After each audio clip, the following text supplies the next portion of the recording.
We are 2 days away from the NFL draft, and the Eagles are targeting a specific position. Well, that's what the experts are saying. What if they don't? What if Howie decides to surprise us all and go for a different position of need? Well, today we'll talk about 3 sleepers that could fall to the end of the first round, and if the Birds end up with any of these players, it'll be a pure home run selection. We'll get into it all, but welcome into A to Z Philly. I'm RB. Do me a favor, like this video. Go down below, subscribe to the channel, and ring the bell.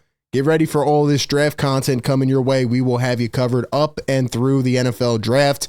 And I'll tell you what, man, I'm so ready for this thing to just get here and be on its way, because I feel like for the last several weeks, months since the Super Bowl, really, we've just been looking at draft prospects, talking about different players. It's an exciting night, an exciting event for these guys to start their careers, but I'm ready to see who's going to start their midnight green journey.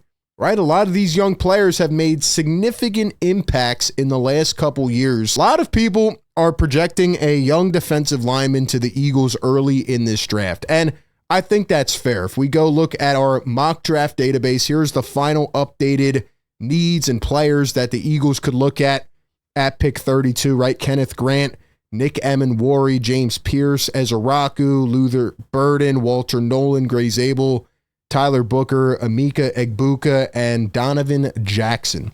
All right, those are the guys that they have here on mock draft database. And if we look at who the experts or who the journalists are drafting at 32 for the Eagles, who they have the most likely pick, it's still Walter Nolan. We looked at this last week, but only 9.6% are saying Walter Nolan.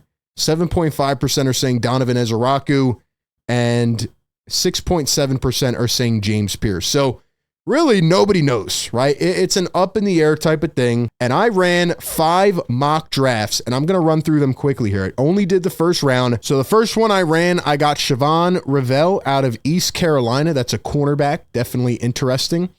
Second one, I got Donovan Ezaraku out of Boston College, a guy we've talked about. Definitely in my top 5 prospects. I think he's very explosive and just a very twitchy player, and a South Jersey kid. I think it'd be a really good story. The third guy that I have going here is Josh Connerly Jr., right? Guy we've talked about, offensive lineman. Don't know if he'll be there at 32, but definitely think he would be a good prospect for the Eagles, both in the short and long term. The fourth one I ran, I got Tyleik Williams, who's starting to rise up boards. He's starting to get up there on the mock draft boards, and could he potentially sneak into the first round, a national championship this past season at Ohio State? And the last one I ran, I got Donovan Ezaraku again. So I ran 5 mock drafts today. The Donovan Ezaraku pick showed up twice, and a lot of different varying results. So what if they don't go with a defensive lineman? One more we'll look at here is on tankathon.com.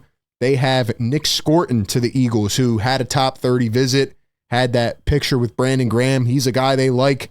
Like I said, a lot of defensive line depth, but I'm starting to think it's a possibility they could go with another position. And I'm going to tell you right now, as I look over here on Pro Football Network, mock draft, big board right now, there's a lot of talented players in this range, right? Walter Nolan, who is the favorite right now.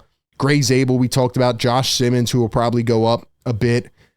Nick Scorton, James Pierce, right? A lot of running backs, wide receivers. Eagles don't really need to hit that early on. Tyleik Williams, a guy, like I said, who's climbing up a lot of big boards. Siobhan Revelle, Donovan Ezaraku, Kenneth Grant, Donovan Jackson, Xavier Watts, Josh Connerly. So a lot of guys on this list. And if I look at their draft rankings, like I said, these players in this range, I'm surprised Ezaraku's down to 33, but if he is there at 32, I don't think Howie would hesitate to take him. I think he's a really talented player with a bright future, a lot of upside. But ladies and gentlemen, let's forget about defensive line.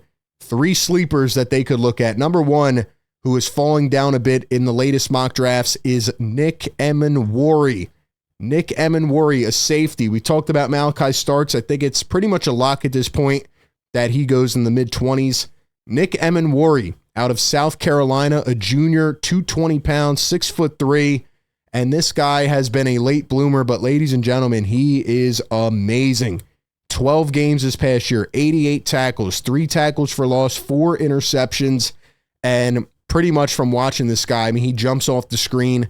He's a safety that could come right in, plug in, be the Eagles' potential starting safety in year one, right? Have that rookie contribution just like Quinyon and DeJean did at corner. He's an elite athlete. The guy moves all around the field, great in coverage, right? He can come up in the box, and the only knock on him right now is that he needs to take better angles to the football. He needs to stay focused during an entire game. Yeah, those are things that can be corrected with the right, proper coaching at the next level. Quickly closes gaps when the ball is in the air on receivers. Very fluid mover in pass coverage. Helps him stick with shifty and fast receivers. Physicality, size. This guy has all the tools. Reliable tackler with strong technique, explosiveness, aggressiveness. All the things you want to hear about a guy in your secondary. And I like this guy a lot. He's been on my list from early on. I just didn't think there would ever be an opportunity for him to slide down the board. But in the latest drafts and the mock drafts, he's starting to fall down into those late 20s, maybe early 30s. If he is there at 32, I think you go safety, and I think you take him. The second guy that we need to discuss, and this might be a wild card, but Mason Taylor. Ladies and gentlemen, right? Everybody's talking about this guy as the son of former Hall of Famer Jason Taylor. He's a tight end out of LSU, 6'5", 255. Ladies and gentlemen, Mason Taylor is going to be very, very good at the next level. Everybody's talking about Tyler Warren. They're talking about Colson Loveland, and those guys are legit. But Mason Taylor, in my opinion, is right there behind him. He was not in an offense that utilized him enough at LSU. A lot of his routes were in the flat. He didn't have a good route tree. So you're telling me that this guy didn't have a good route tree and he didn't get the ball enough. Well, guess what? I have a system in Philadelphia, if Dallas Goedert's not here, where you're going to be the security blanket. You're going to get the ball a lot. They say he's competitive as a blocker. This guy's way ahead of the curve when it comes to blocking. Usually that's something that you have to teach these guys at the next level. He's a great blocker from day one. Does a nice job breaking down from motion to land cross formation blocks. Shows wiggle, active hands. He's got great hands. Catches most of the passes, and he destroys soft coverage defenders looking to catch him. Length, athletic ability, allows him to seal an awesome rush lane. Smooth athlete with impressive body control, burst and length, flips head around, great mirroring ability, finishes well around traffic. Look at all these strengths. This guy is going to be a stud, and with the Philadelphia Eagles and their track record of drafting tight ends, especially early in the second round, this guy is in the perfect range. If Howie wants to trade out and even move back a couple slots while the Browns and the Giants take quarterbacks and all that great stuff, the Eagles might get future draft capital and have Mason Taylor fall right into their lap. I think it is a home run pick. I think this could be the Dallas Goedert replacement. Matter of fact, his comp is Dallas Goedert. I mean, he looks like another Dallas Goedert. I would love to have him in this offense. The third guy is Donovan Jackson out of Ohio State. Another guy that I think is going under the radar, but some have had him mocked in the early second round and late first round. And ladies and gentlemen, 6'4", 315, offensive guard out of Ohio State, national champion. Howie Roseman loves national champions. Jackson was named second team All-American, first team All-Big Ten in 2024. He started in 14 games in their national championship winning season. He had some reserve snaps on the right side as a freshman. He played predominantly as a left guard in college when left tackle Josh Simmons, who's probably going to be much higher in this draft than him, got hurt. Jackson kicked outside to left tackle, showcasing impressive adaptability kicking outside. This guy can play guard. He can play tackle. Probably grades out as a guard at the NFL level. Could be a backup tackle if you need him to be. Grades out pretty well. Long arms, ability to kick outside at left tackle last minute and perform. 3-year starter at a blue blood program who tested on the toughest stages. Thick-built guard prospect who carries his weight well. Lower half flexibility improved. Naturally powerful anchor. Grip strength at the point of attack is impressive. Yeah, I like this guy. I think he sounds just like a Howie Roseman pick. Looking at his weaknesses, can struggle against stunting edge rushers working across his body. Hand placement can be a bit inconsistent. When he changes direction in pass protection, his agility proves to be average. So he needs to become a better athlete and needs to have better technique.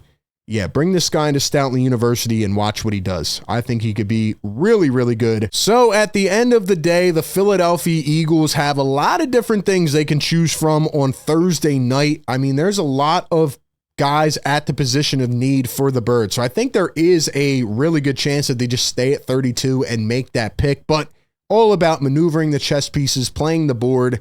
And when you look at the Eagles, they have a lot of leverage coming into Thursday night. And they're going to be looking for a player that can contribute early, contribute right away, especially with the guys they've lost on the defensive end.